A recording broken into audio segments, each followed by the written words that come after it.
welcome once again. We're talking about oxyacetylene welding and cutting, and this is part two. We're going to talk about cutting torches. Welding and cutting torches are used in many shops, and it's really important to be familiar with them and know how to use them.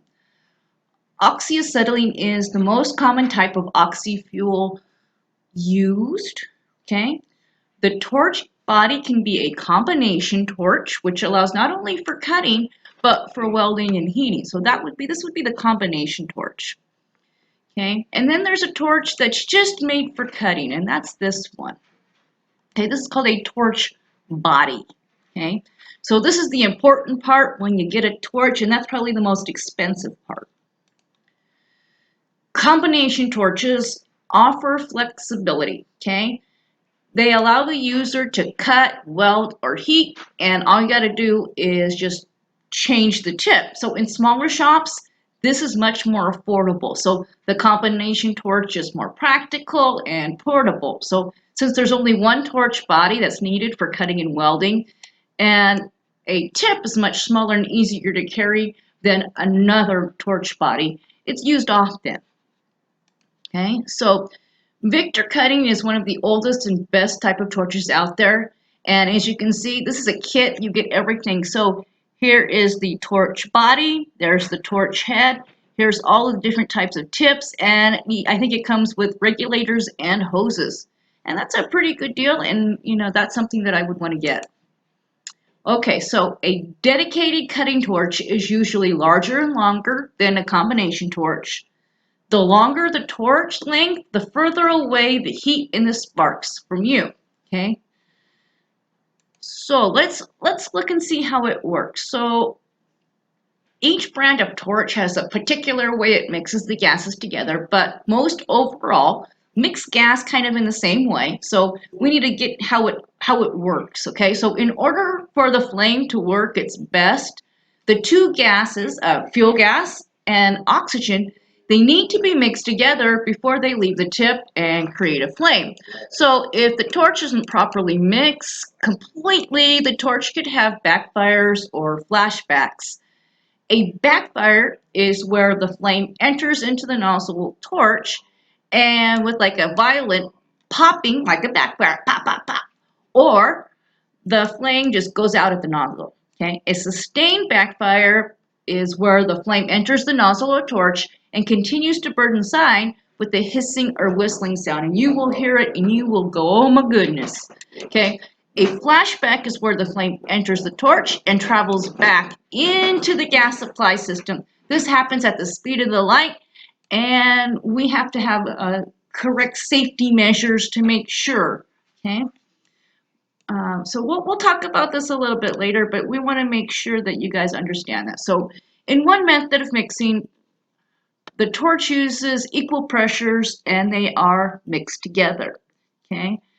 There's another where they're, so here it is. So this one right here, so this would be my fuel and my oxygen, and it's mixing here. Okay. And other ones, they come in a different area and mix. Okay. And this one here, this is called an injector type mixer. And what happens is the oxygen pressure is higher and it forces a Venturi effect when it pulls the fuel gas and then it mixes in the chamber. Okay, so it's really kind of cool the way it mixes. It goes and it sucks it all in. Okay, so here we go. This is a typical torch body and we can see where all the action happens. We can see where the acetylene comes in. Here's our acetylene valve. This is where it comes from the hose all the way up. It mixes in this area. Once it's mixed, then we can light it on fire. Okay, and here's my oxygen, same kind of thing. Okay, so torches are made from brass. Brass is a softer metal and can deform under high pressure. This means that not only your torch can be deformed, but also your regulator because it has brass threads. So take care not to cross the thread. Any torch, hoses, fittings, regulators, we want to protect them from any damage as it makes them unusable. Okay, so wherever there are threads, you should also check for leaks. Once your system has been set up and pressurized, Using a bottle of soapy water is used. Be sure to make sure that there's no oil or grease in the soap. There are also leak detection fluids you can buy. So after you spray the connections and turn the system on, check the areas that were sprayed and you'll have bubbles. A bubble will tell me that there's a leak. We want to immediately turn off the gas, back out the regulators, and check the leaking area and reseat it. Sometimes you're able to use Teflon to make sure it does not leak. Torch care, okay? Packing nuts should be checked. What it is, packing nut is the little area where you turn the gases on and off, okay? Sometimes they need to be adjusted, but if you do not know how to make adjustments, do not make adjustments to the packing nut, as this can be serious and you can break your torch. Okay, so torch tips. So in reality, there really isn't a true industry-wide tip size identification system. The orifice or the hole is going to dictate the amount of fuel and oxygen pressure. Additionally, thickness of material is going to dictate tip size or orifice size. So we can see here, this is the smallest to the largest, but what I really did here for you, and this is what's very common, this is from Victor, and Victor will say if you have an 1/8-inch material thickness, this is the tip size you should be using. Here is how much oxygen you should be using, okay? This is your preheat, okay? This is how many pressures of acetylene, 3 to 5, not very much, okay? And it also tells me my curve. My curve is the size of my cut. So this is very helpful. They even have some on the welding tips. Cutting tips are designed for a specific job and specific types of gases to get the most out of them. So tips for acetylene are going to be different than tips for propane or MAP gas. Okay? Welding tips are also sized with thickness of material, which in the end dictate fuel and oxygen pressure. So these are welding tips. Regardless if you're using a cutting torch, a welding torch, or a heating tip, or different gases, a torch tip needs care. Torch tips are made of brass and can be easily deformed. Tip cleaning should be done before and after each use, and you want to make sure to thread the tip properly when attaching it to the torch body. We don't want to use pliers on the torch tips, as the pliers can pinch the orifice closed. Additionally, a tip cleaner should be used often. First, the gases should be both turned off.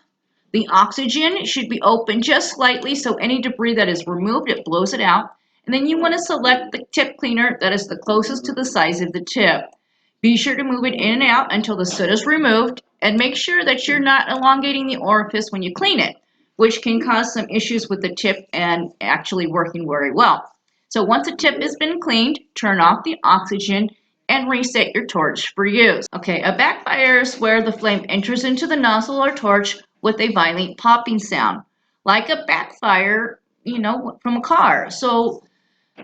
Or the flame can be extinguished at the nozzle. This can be caused because you've touched the tip against the workpiece, you've overheated the tip, you're operating the tip with too high or too low of gas settings. The tip could even be loose, damaged seats or O-rings, or just plain a dirty tip. So a sustained backfire or flashback is where the flame actually enters the nozzle or torch and continues to burn inside with like a hissing or whistling sound. You will know this sound and this will never come back. Okay, a flashback is where the flame enters the torch and travels back into the gas supply system. The speed of the flashback is faster than the speed of sound. And to prevent backfires, we want to make sure that the pressures are set correctly for the torch and nozzle. And also be sure to clean the nozzle and torch and protect them from overheating. To prevent flashback, we have special design, what they're called flash arresters. So we can kind of see it in this. So what only allows the gas to flow in one direction. If the gas tries to flow into another direction, it stops it. So here it is, a little bit better here, okay? So it actually takes this and the gas will flow past this little ball, but should it start to go the other way, it pushes the ball so it closes this valve right in this area. So flash arresters or flashback valves, you use to make sure that the flashbacks don't happen, but ultimately The gas is lit inside the torch and can travel back into the hoses and cylinders if not careful. Back in the day, this was a really big issue. So these devices make it so that gas can only flow in one direction, and should the gas or fire try to go backwards, these devices stop it. So many arresters or reverse flow valves are built into a lot of newer torches, and we can even add them to a system for more peace of mind.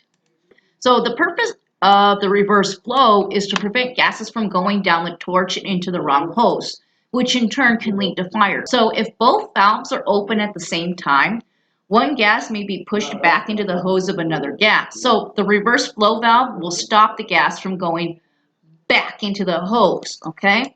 So a reverse flow valve doesn't stop the flashback from continuing. The correct attachment would be a flash arrestor, and it does the job of the reverse flow valve and will also stop the flame of a flashback. Okay, so when these devices are on your torch, you want to make sure they're clean and checked regularly so they operate as intended. Hoses and fittings, yippee skippy, baby. All right, hoses and fittings should be checked for leaks, nicks, breaks, and cuts prior to each use. Okay, hoses are made of what's called non-permeable materials. Non-permeable means that the gas cannot go through the hose. Specific hoses for gases should be used. If you don't use the correct ones, you could be putting yourself at risk for fire or explosion. This also includes the repair of hoses. If your gas hose is damaged, do not tape it. Use the proper repair kit, and there are repair kits for gas hoses. The majority of welding hoses are called a Siamese hose, which means they're attached in the middle and they're the same size and length. There are also other hoses that are used and they're clamped together or taped together to make them more manageable, as one hose. So there are 3 sizes of hoses and fittings that are A, B, and C, and both of those have fittings that are just like them. So here we go. So here we have the 3 hoses. Okay, so Oxy fuel applications require left-hand nut threads for fuel and right-hand threads for oxygen. There's also a B size for inert gases like argon. However, the left-hand thread configuration of both B and C aren't very common. Whether the standard coupling nut has external or internal threads determines the gas used. So generally, internal threads are for oxy fuel applications, and external threads are for inert gases, water, or industrial air. So we can see, oh, this one's for a fuel gas. Okay, this is left hand. Oh, this is right hand. So we can see the sizes, okay? We want to make sure that all of them fit together. So here's a better picture of it. So light duty is size A and are typically used for light gas volume work like HVAC, arts, and crafts. Okay, the standard B size fittings are the most common in industry and comprise about 95% of the market. They're primarily used for oxy fuel applications that require standard or medium gas volumes. There are also B inert size fittings. That means for inert gas would be argon or helium, and usually for MIG or TIG. Size C, this is the heavy duty, okay? And this means we're going to be, cutting or scarfing things that are greater than 30 inches. These larger size hose connections are required to ensure the high volumes of gas are correct. So some of the manufacturers supply equipment, regulators, and manifolds specifically for C-size connections because they're necessary for high gas volume applications, but they have a limit of about 200 psi. That's a lot. Okay, all sizes A, B, and C have standard connections, and the maximum working pressure is 200 psi. Holy smokes, that's huge. And then I also want you guys to check out, this is how the connectors work and how they're pressed into these fittings, okay?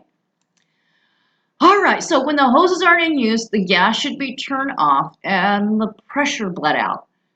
Turning off the equipment and releasing the pressure prevents any undetected leaks from causing a fire or explosion. Pretty good, right? Additionally, releasing the pressure on the hoses allows for the hose to relax.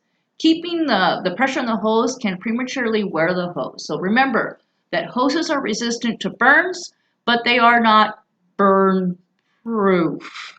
Okay, so that means, hey, a little spark that falls on them is probably not going to catch on fire, but let's not do that a lot. Okay, so we also want to check hoses for leaks. We want to adjust the working pressure of the regulator and keep the torch valves closed. And then we want to spray the hose or dip the hoses into a bucket of soapy water and look for leaks, or bubbles, I should say. A leak detection solution can also be purchased.